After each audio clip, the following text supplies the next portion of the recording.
Segue ainda nesse assunto da cúpula do BRICS e vamos ter o privilégio aí de conversar com o professor de Relações Internacionais da Fundação Escola de Sociologia e Política aqui de São Paulo, o professor Alexandre Coelho. Professor, primeiramente, obrigado por sua companhia aqui conosco no Novo Dia. É um prazer recebê-lo. Tá tudo bem? Bom dia. Bom dia, Renan. Tá tudo bem, sim. Muito obrigado aí pela acolhida. Obrigado, eu que agradeço a sua presença. Professor, a primeira pergunta que eu tenho ao senhor é o que a gente pode avaliar dessa declaração do BRICS, uma declaração que saiu no primeiro dia, pegou muita gente de surpresa e vários pontos sensíveis, outros nem tanto. O que o senhor consegue destacar para a gente?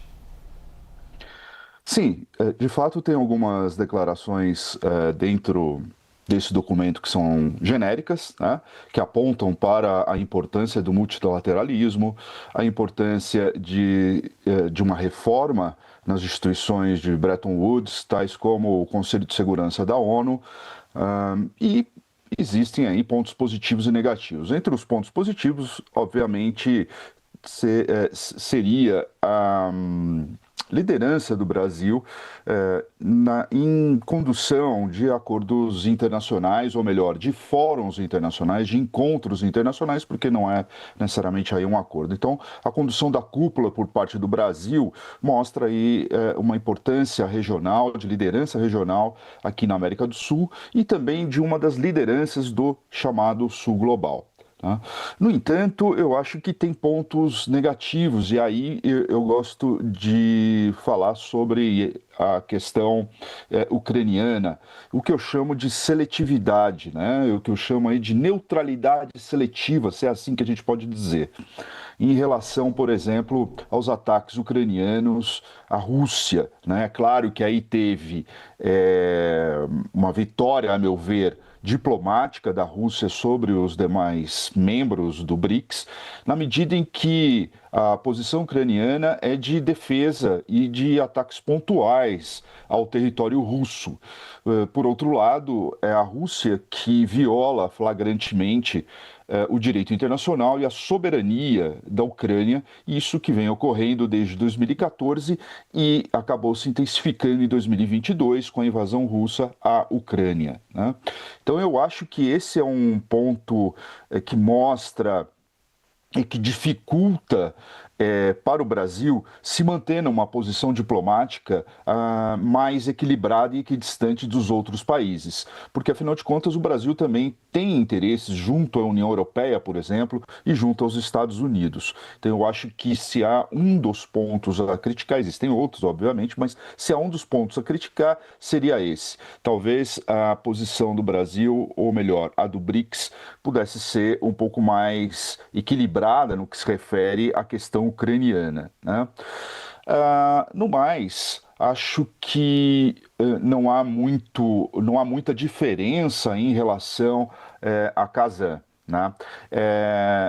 O que a gente talvez tenha de chamar a atenção é a ameaça de Trump de aumentar a tarifa em 10% adicionais para os membros do BRICS. E aí a gente se pergunta onde é que Trump pode ter, ou melhor, onde é que ele não gostou nessa declaração, do que é que ele não gostou. Acredito que talvez tenha sido algumas menções em se ter um sistema monetário mais autônomo, não obstante não tenha sido mencionada a questão de uma moeda do BRICS, isso não foi mencionado e nem o nome dos Estados Unidos. No entanto, na medida em que se menciona um sistema monetário mais autônomo em relação aos Estados Unidos, a gente já sabe que Trump ele vê com sérias restrições qualquer ameaça à moeda dos Estados Unidos, que é o dólar, né? Então, a ver o que a gente deve verificar agora nos próximos dias, né, até acabar aí a cúpula do BRICS. Professor Alexandre, um ponto que eu queria abordar com o senhor é com relação ao bloco, está maior, tem neste momento a presença de novos países membros, né?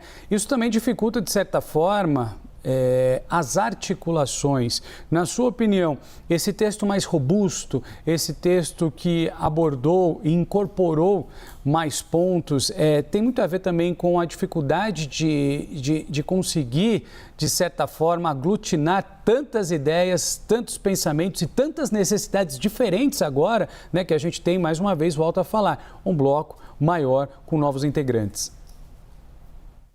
Sim, o bloco agora ele está muito mais heterogêneo em termos de interesses, né, dentro do bloco, sejam eles econômicos e geopolíticos.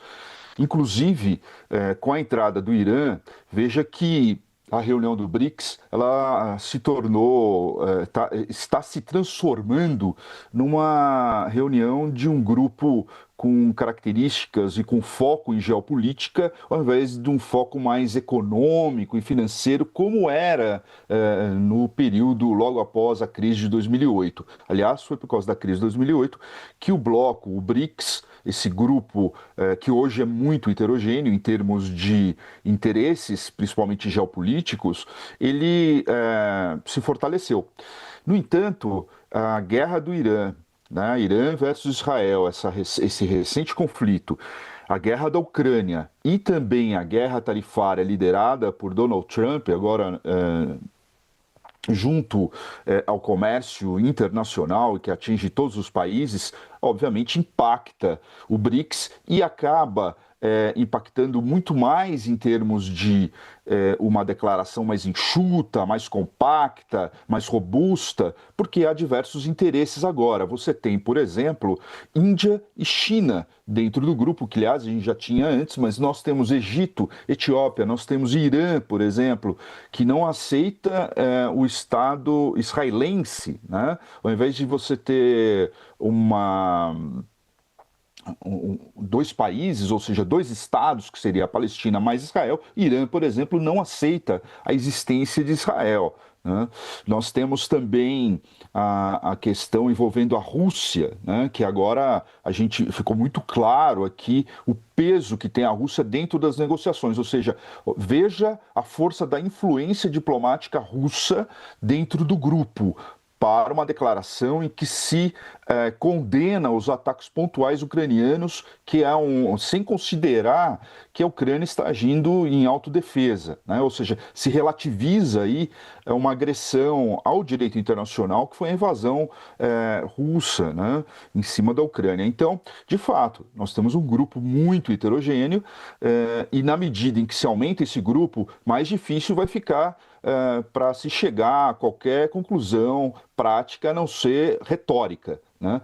E acredito que muito, infelizmente, do que foi dito e talvez os pontos positivos dentro dessa declaração não tem qualquer possibilidade de concretude, porque você não tem uma agenda, você não tem um cronograma de aplicação do que foi decidido nesse grupo, além dele ser um fórum de discussão e não uma organização com uma secretaria permanente ou uma organização formal. É bom como um bloco, é bom como um fórum de discussão e de conclusões que possam ser importantes para países membros do Sul Global? Sim. Não tenho dúvida disso. No entanto, existem problemas aí que, se não forem tratados ao longo do tempo, vai prejudicar principalmente a política externa brasileira junto ao Ocidente e, sinceramente, não acho isso interessante. A ver o que vai acontecer e acredito até que essa declaração explique um pouco a ausência, inclusive, de Xi Jinping, né? Ô, professor, uma dúvida que eu tenho aqui, o que a gente pode projetar, por exemplo, para hoje, o último dia, né? Os debates eles continuam, daqui a pouco a gente tem ali as lideranças se reunindo, se juntando, conversando e, sobretudo, em temas importantes, quando a gente fala de saúde, mas principalmente a respeito do clima, mudanças climáticas, né? O que esperar, uma vez que também iremos sediar daqui a poucos meses a COP30 aqui no Brasil, no coração da Amazônia. Esse é um tema bastante sensível e que, de certa forma, é uma bandeira que o presidente Lula tem levantado. O que a gente pode projetar para esse segundo e último dia? Eu Eu acho que esse segundo dia ele tem muito mais pontos positivos a serem discutidos, principalmente do ponto de vista do Brasil, do que foi ontem, né? Principalmente quando a gente fala em clima e saúde, como você bem pontuou. Por exemplo, a questão do clima, dependendo do que for declarado, dependendo do que for discutido e negociado hoje, serve muito bem como uma ponte para a COP30. Né? É importante que sejam discutidos aí diversos assuntos, principalmente a questão da produção de gases de efeito estufa. Esse é um ponto que, embora existam divergências, os países concordam de uma maneira genérica, pelo menos de forma genérica. Às vezes, pontualmente, você tem problemas em se chegar a algum acordo, mas eles, de forma incremental, eles são negociados e acabam se tornando pontos pacíficos. Então, eu acho que a questão do clima é importante. Acho que o Brasil tem condições de liderar muito bem essa questão e a gente tem uma ótima definição de pontos hoje que possam servir como ponte, inclusive, para a COP30. No que se refere à saúde, o Brasil tem igualmente pontos positivos. Eu lembro agora uma declaração que eu vi recentemente em outro canal, em que um jornalista americano, ele foi acidentado, né? Ele sofreu um acidente doméstico, enfim, com o carro dele, e ele recorreu ao SUS e recebeu todo o tratamento lá pelo SUS e acabou fazendo uma declaração para a mídia americana, mostrando que ele foi tratado com qualidade, teve um atendimento de qualidade e sem custo. Ou seja, e os exames que ele pronunciou, do que ele falou lá, se ele estivesse nos Estados Unidos, a conta seria bem mais alta. Ou seja, a questão da saúde, a questão do SUS, por exemplo, pode ser um bom, digamos, benchmark que o Brasil pode lançar e que pode utilizar para negociações e para chegar a pontos comuns. Agora, repito, seria interessante que as declarações do BRICS tivessem aí, para a implementação desses pontos positivos, um cronograma, uma forma de acompanhamento, né? Que deve ter, com certeza, eu acho que a questão do acompanhamento, mas talvez a formalização do bloco no futuro como uma organização, talvez seja ainda mais produtivo, né, do que hoje como apenas um fórum de discussão, né? A gente conversou com o professor de Relações Internacionais da Fundação Escola de Sociologia e Política aqui de São Paulo, Alexandre Coelho. Professor, te agradeço a companhia, as informações, essa aula aqui para a gente a respeito de BRICS. Desejo ao senhor uma boa semana. Obrigado, viu? Obrigado, Renan, para você também. Uma boa semana, meu caro.